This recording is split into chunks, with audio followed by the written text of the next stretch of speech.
Hi, in this video we will do more examples for a reduction of matrices, augmented matrices. Okay, here we have this matrix. We remember the steps. What were the steps?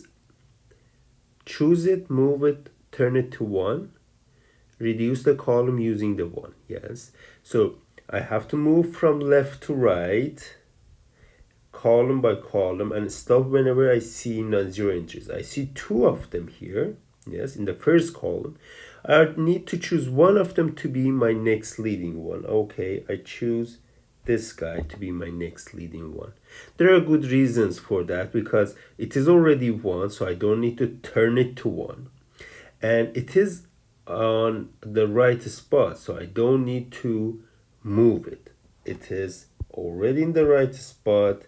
It is already 1, so I can say that okay, I can put box around it. But we are not done with it because everything else in that column needs to be a 0. Okay, how we can make this guy, there's only one entry 0. Negative of the entry to be 0 is negative of -1 is 1 times to the row which has the leading 1, so R1, then add it to the row with the entry to be 0. Okay, so this operation doesn't change the first row. It will affect the second row. How does it do? Well, -1 plus 1, 3 plus -3, 2 plus 4, 0 plus -6, and 0 plus 1.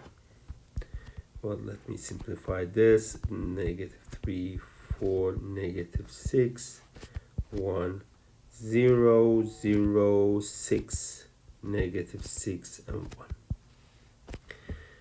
Well, this is done. This is now leading 1. Everything else in that column is 0. It's in the right place. Now we have to move on and find the next leading one. For that, we ignore the row we just made a leading 1 for, and then start moving from left to right on the columns of the part without leading 1, and stop whenever you hit a non-zero entry.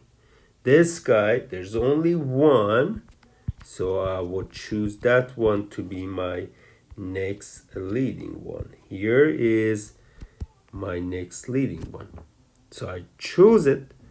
Do I need to move it? No, it is just below the row with the leading one. Okay, so it is choose it, move it, turn it to 1. This is 6. I have to turn it to 1. To turn that 1, I have to multiply the whole row, now it is row 2, by the inverse of that number. So this doesn't change the first row. For the second one, however, this will multiply everything by 1/6. This will be 1, this will be -1, and this will be 1/6. Very nice. Now this is 1 in the right spot. We have to make everything else in that column 0 using this one. How do we do this one? Okay. See, I want to make 4 0. Negative of 4 multiplied to the row with the leading one, which is R2, and then added to the row of the entry to be 0. Yeah. So row 2 doesn't change here.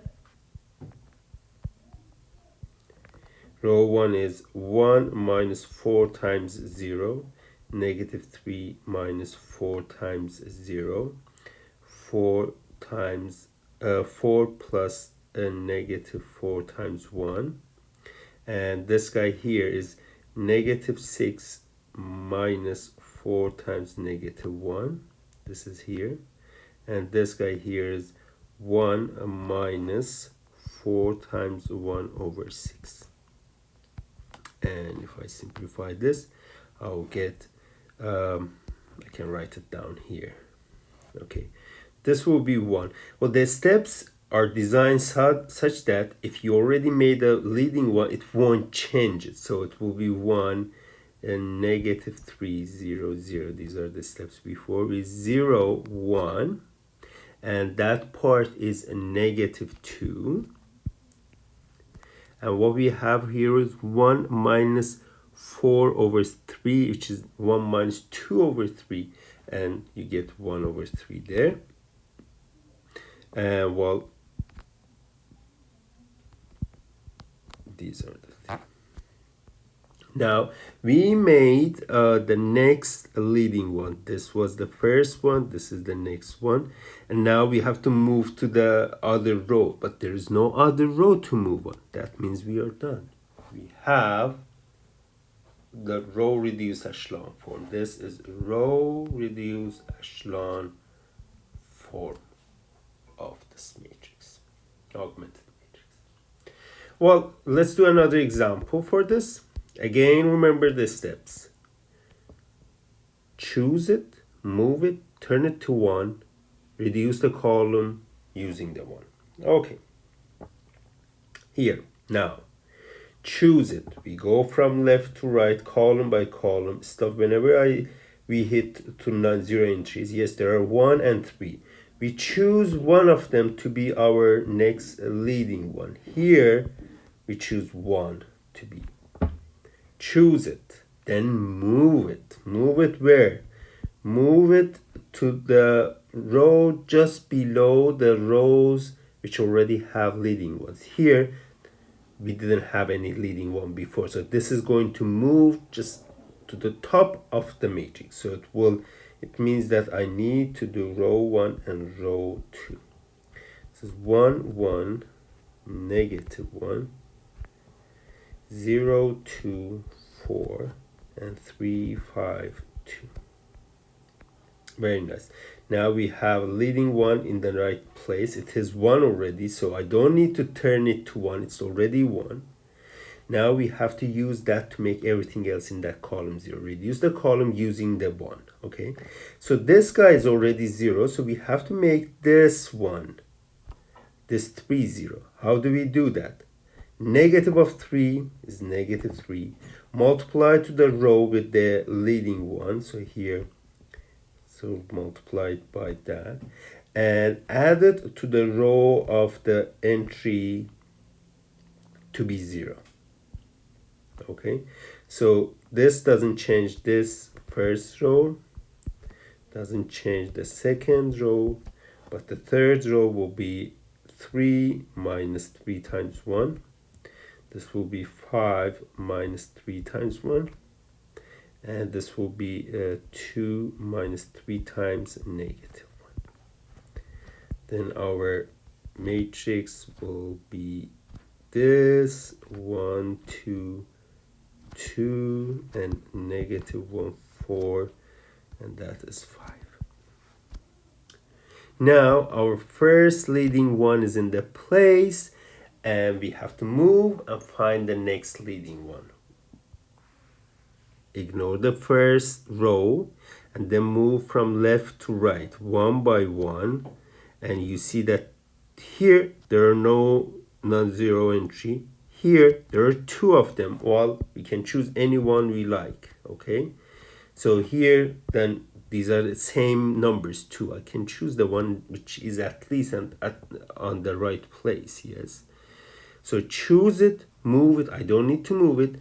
Then turn it to 1. How do I turn that to 1? By multiplying the whole row by its inverse. So that will give us 0, 1, 2, and then 0, 2, 5.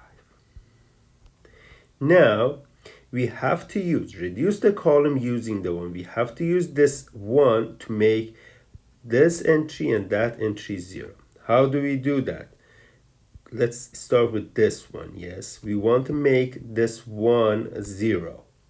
So negative of that is negative 1 times to the row with the leading one, and then add it to the row of the entry to be 0. We want to make this guy 0. Negative of that is negative 2 times the row with the leading one. It is row 2 added to the row of the entry to be leading one. We can apply these steps at once because this guy is not changing. The second row doesn't change. And what do we do? Here, 1 minus 0, 1 minus 1, negative 1 minus 2. 0 minus 2 times 0. 2 minus 2 times 1. And 5 minus 2 times 2. And what this gives us is 1, 0, negative 3, 0, 1, 2, 0, 0, and 1. So we have our first leading, second leading one, and now it's time to go to the third one. We covered this. We move from left to right, and then, well, we just do this up to the separating line. There is a non-zero entry over the separating line, but we don't go there. So this means that we don't have anything to do further. This is just done.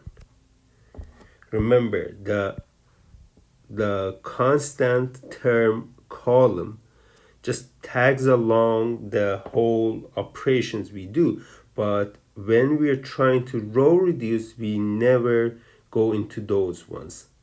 Stop, only work on the coefficient matrix here. Okay, well, that's it. This is the row reduce echelon form. It is 1, 0, 0, 1, negative 3, 2, 1, 0, 0. It is done. Yeah. Again, when you're working with augmented matrix and you want to check if a matrix is row reduced echelon form, you just check the coefficient part, the coefficient matrix of the augmented matrix. Okay? So these were 2 more examples. Remember the steps. Choose it, move it, turn it to 1, reduce the column using the 1.